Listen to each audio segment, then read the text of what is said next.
A5 ನ್ಯೂಸ್ಗೆ ಸ್ವಾಗತ. ನಾನು ನಿಮ್ಮ ಲಕ್ಷ್ಮೀ ಶ್ರೀನಿವಾಸ್. ನಮ್ಮ ಊರಿಗೆ ನಮ್ಮ ಶಾಸಕರು ಕಾರ್ಯಕ್ರಮದ ಅಡಿಯಲ್ಲಿ 140ಕ್ಕೂ ಹೆಚ್ಚು ಗ್ರಾಮಗಳಿಗೆ ಶಾಸಕ ಪ್ರದೀಪ್ ಈಶ್ವರ್ ಅವರು ಭೇಟಿ ನೀಡಿ ಖುದ್ದಾಗಿ ಗ್ರಾಮಸ್ಥರ ಸಮಸ್ಯೆಗಳನ್ನು ಆಲಿಸಿ ಅಧಿಕಾರಿಗಳಿಗೆ ಸ್ಥಳದಲ್ಲೇ ಇದಕ್ಕೆ ಪರಿಹಾರ ಕಲ್ಪಿಸುವಂತೆ ತಾಕೀತು ಮಾಡಿದ್ದಾರೆ.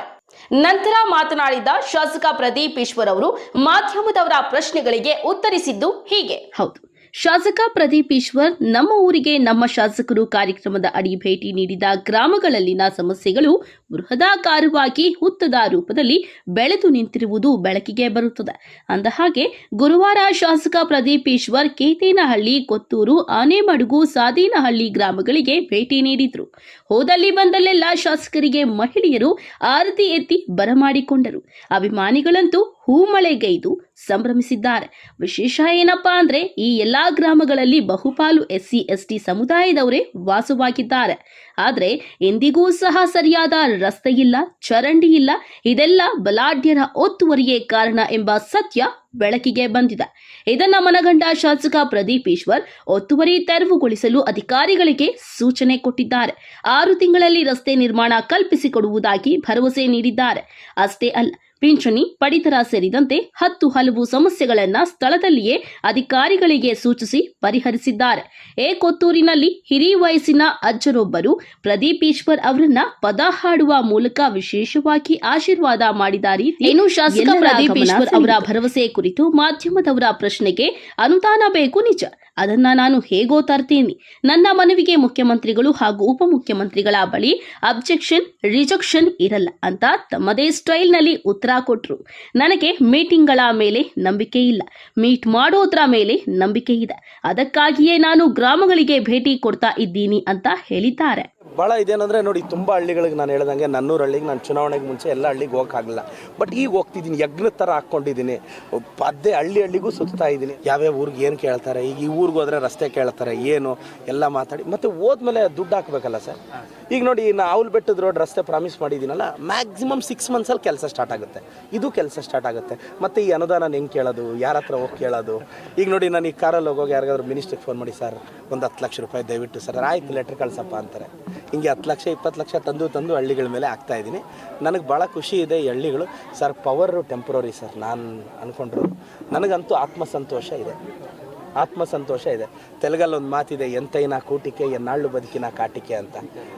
ಎಲ್ಲರೂ ಒಂದಿನ ಹೋಗ್ತಾರೆ, ನಾನು ಅಂದ್ಕೊಂಡಿರಲಿಲ್ಲ.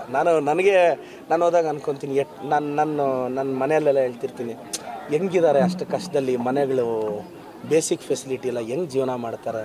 ನಾನು ಅದೇ ಹೇಳದ್ನಲ್ಲ, ನನಗೇನಾದರೂ ದೇವ್ರು 1,000-2,000 ಕೋಟಿ ಕೊಟ್ಟರೆ ಊರಿಗೆ ಪೊದು ಕೋಟ್ಲು ಚೆಕ್ ರಾಶಿ ಚೆಲ್ಲಿపోతాను ಸರ್. ಒಟ್ಟಾರೆ ಕ್ಷೇತ್ರ ಸಿಂಗಪುರ್ ಆಗಿದೆಯಾ? ಈ ಕ್ಷೇತ್ರ ಯಾವತ್ತಿಗೂ ಸಿಂಗಪುರ್ ಆಗಲ್ಲ. ಪ್ರದೀಪ್ ಈಶ್ವರ್ ಸಾರಥ್ಯದಲ್ಲಿ ಚಿಕ್ಕಬಳ್ಳಾಪುರ ಆಗುತ್ತೆ. ಒಟ್ಟಾರೆ ಸರ್, ಗ್ರಾಮೀಣ ಭಾಗದ ಜನ ಶಾಸಕರನ್ನ ಯಾವ ರೀತಿ ಬರಮಾಡ್ಕೊಳ್ತಾರೆ ಸರ್? ಕೆಲವರಿಗೆ ನನ್ನ ಅಣ್ಣ, ಕೆಲವರಿಗೆ ತಮ್ಮ, ಅವ್ರ ಮನೆ ಮಗ, ಹಿಂದುಳಿದ ವರ್ಗದವ್ರಿಗೆ, SC STಗೆ ನಾನು ಭರವಸೆ, ಅವ್ರ ಭವಿಷ್ಯ. ಎಷ್ಟೋ ಜನ ಅನಾಥ ಮಕ್ಕಳಿಗೆ ನಾನು ಗೈಡಿಂಗ್ ಲೈಟು. ಒಟ್ಟಾರೆಯಾಗಿ ಬಡವರ ಬಂಧು ಅಂತ ಎಲ್ಲ MLAಗಳಿಗೂ ಬಳಸ್ತಾರೆ. ಮೋಸ್ಟ್ಲಿ ಆ ಪದಕ್ಕೆ ನಾನು ಅರ್ಥ ಆಗ್ತೀನೇನೋ ಅಂತ ನನ್ನ ಮೀನಿಂಗ್. ಸಚಿವ ಸಂಪುಟ ವಿಸ್ತರಣೆ ಅದು ಪಕ್ಷಕ್ಕೆ ಬಿಟ್ಟಿದ್ದು. ನಾನಂತೂ ಸಚಿವ ಸ್ಥಾನದ ಆಕಾಂಕ್ಷಿ ಅಲ್ಲ. ನನಗೆ MLA ಆಗಿ ಮಾಡುವ ಕೆಲಸ ಹೆಚ್ಚಿದೆ. ನನಗೆ ಸಚಿವನಾಗಬೇಕೆಂಬ ಆಸೆಯೂ ಇಲ್ಲ. ನನಗೆ ಈ 5 ವರ್ಷದಲ್ಲಿ ಅದರ ಅವಶ್ಯಕತೆ ಇಲ್ಲ. ನಾನು MLA ಆಗಿ ಇನ್ನೂ 200 ತಳ್ಳಿ ಸುತ್ತಬೇಕು. ನಾನು ನೆಮ್ಮದಿಯಾಗಿ MLA ಆಗಿ ಕೆಲಸ ಮಾಡಿಸ್ತೀನಿ. ಸೊ ಮಿನಿಸ್ಟ್ರ್ ಪೋಸ್ಟು ಈಗಲೇ ನಿರ್ವಹಿಸುವಷ್ಟು ಶಕ್ತಿ ನನ್ನಲ್ಲಿಲ್ಲ ಅಂತ. ಆಸೆ ಇರಬಹುದೇನೋ, ಶಕ್ತಿ ನನಗಿಲ್ಲ. ನಾನು ಕೇಂದ್ರ ಸರ್ಕಾರದ ತೀರ್ಮಾನವನ್ನು ಸ್ಟ್ರಾಂಗ್ ಆಗಿ ಅಪೋಸ್ ಮಾಡ್ತಿದ್ವಿ. ನಾವು ಆ ಬಿಲ್ನ ಒಪ್ಪಲ್ಲ, ಯಾವುದೇ ಕಾರಣಕ್ಕೆ ಒಪ್ಪಲ್ಲ. ಇದು ಮುಸ್ಲಿಮರ ವಿರೋಧಿ ಬಿಲ್. ಅದು ಮುಸ್ಲಿಂ ಬಾಂಧವರು ನಮ್ಮ ದೇಶದವರು. ಕೇಂದ್ರ ಸರ್ಕಾರಕ್ಕೆ ಅದು ಯೋಗ್ಯತೆ ಇಲ್ಲ. ನಮ್ಮ ಕರ್ನಾಟಕದಿಂದ ಗೆದ್ದಿರೋ 19-20 ಜನ MPಗಳಿಗೆ ಮುಸ್ಲಿಂ ಬಾಂಧವರು ಪರವಾಗಿ ನಿಲ್ಲಬೇಕು ಅನ್ನೋ ಕನಿಷ್ಠ ಕಾಮನ್ ಸೆನ್ಸ್ ಇಲ್ವಾ? ಅದೇನು ಯೋಚನೆ ಮಾಡ್ತಾರೋ. ನಾನಂತೂ ಹೇಳ್ತೀನಿ, ವಕ್ಫ್ ಬಿಲ್ನ ನಾವು ಟೀಕಿಸ್ತಾ ಇದ್ದೀವಿ. ಅದು ಪ್ರದೀಪ್ ಈಶ್ವರ್ ಅಂದರೆ. ಪ್ರದೀಪ್ ಈಶ್ವರ್ಗೆ ಮುಖ್ಯಮಂತ್ರಿಗಳು, ಉಪಮುಖ್ಯಮಂತ್ರಿಗಳು, ಎಲ್ಲ ಸಚಿವರಿಗೆ ನಾನಂದರೆ ಗೌರವ, ನಾನಂದರೆ ಇಷ್ಟ. ನಾನು ಯಾವ ಲೆಟ್ರ್ ಎತ್ಕೊಂಡು ಹೋದರೂ ಅಬ್ಜೆಕ್ಷನ್, ರಿಜೆಕ್ಷನ್ ಇಲ್ಲ. ನಾನೇನೋ ಬಾಧೆ ಪಟ್ಟು ನನ್ನ ಅನುದಾನ ಹಾಕ್ಸ್ಕೊಂಬರ್ತೀನಿ, ಅದು ಅವ್ರವ್ರ ಸ್ಕಿಲ್ಲು. ಸರ್ ನೀವು ಹೆಂಗೆ ಎಕ್ಸಾಮಲ್ಲಿ ಜಾಸ್ತಿ ಮಾರ್ಕ್ಸ್ ತೆಗಿತೀರ, ಚೆನ್ನಾಗಿ ಓದ್ಕೊಂಡು ಹೋಗಿದ್ದೀವಿ. ಖಾತಾ ಮೇಳ ಕೊಟ್ಟಿದ್ದೀವಿ. ಈಗಾಗಲೇ ನಮ್ಮ ಅಫ್ಜಲ್ ವಾರ್ಡು ಕೆಳಗಿನ ತೋಟದ ಹತ್ರ ವಾರ್ಡಲ್ಲಿ 200 ಖಾತೆ ರೆಡಿ ಮಾಡಿದ್ದೀವಿ ನಮ್ಮ ಮುಸ್ಲಿಂ ಬಾಂಧವ್ರದ್ದು. ಅಲ್ಲಿಂದ ಖಾತಾ ಆಂದೋಲನ ಸ್ಟಾರ್ಟ್ ಮಾಡೋಂತ ಟೌನ್ಗೆ ಬರ್ತೀನಿ ಸರ್. ಟೌನ್ ಈ ಹಳ್ಳಿಗಳು ನನಗೇನು ಅಂದರೆ, ಈಗ ನಾನು ರೂರಲ್ ಏರಿಯಾಗೆ ಬಂದು ಈ ಪಂಚಾಯಿತಿ ಮುಗಿಸ್ಬೇಕು. ಗೊಲ್ಲಹಳ್ಳಿ ತುಂಬ ಹಿಂದುಳಿದಿದೆ, ವಿಶೇಷವಾಗಿ ನನ್ನ SC ST ಸಮುದಾಯದವರು ಇದ್ದಾರೆ, ಅವ್ರಿಗೆ ನಾನು ನ್ಯಾಯ ಒದಗಿಸ್ಬೇಕು. ನಾನು ಮತ್ತೊಮ್ಮೆ ಹೇಳ್ತಿದ್ದೀನಿ, SC ST ಸಮುದಾಯಕ್ಕೆ ನಾನೇ ಭವಿಷ್ಯ, ಅಷ್ಟಂತೂ ಹೇಳಬಲ್ಲ. ಇವತ್ತು ನೋಡಿ, ನಾನು ಬರೋವರೆಗೂ ಎಷ್ಟೋ ಪೆನ್ಷನ್ಗಳು, ಎಷ್ಟೋ ಮನೆಗಳು ಕೊಟ್ಟರು ಅಲ್ವಾ, ಎಷ್ಟು ಈಗ ನೋಡಿ ಡೆತ್ ಸರ್ಟಿಫಿಕೇಟ್ಗಳು, ರೇಷನ್ ಕಾರ್ಡು ಎಲ್ಲ ಸಾಲ್ವ್ ಮಾಡ್ತಿದ್ದೀವಿ. ಗೃಹಲಕ್ಷ್ಮಿ ಪೆಂಡಿಂಗ್ ಇರೋದೆಲ್ಲ ಕ್ಲಿಯರ್ ಮಾಡ್ತಿದ್ದೀನಿ. ಏನಾಗಿದೆ, ಯಾರಾದರೂ ಈಗ ನಾನು MLA ಈ ಊರಿಗೆ ಬಂದಿದ್ದಕ್ಕೆ ನನಗೆ ಐಡಿಯಾ ಬಂತು. ಈಗ ಈ ಊರಿಗೊಂದು ವಾಟರ್ ಫಿಲ್ಟ್ರ್ ಅವಶ್ಯಕತೆ ಇದೆ ಅಂತ ಈಗ ನಾನು ಬಂದೆ, ನನಗೆ ಇದು ಸಮಸ್ಯೆ ಗೊತ್ತಾಯಿತು, ಹಾಕಿಸ್ತಾ ಇದ್ದೀನಿ. ಹಳ್ಳಿ MLA ಸುತ್ತಿದ್ರೆ ಕಷ್ಟ ಗೊತ್ತಾಗುತ್ತೆ. ನಾನು ಹಳ್ಳಿ ಸುತ್ತಾ ಇದ್ದೀನಿ.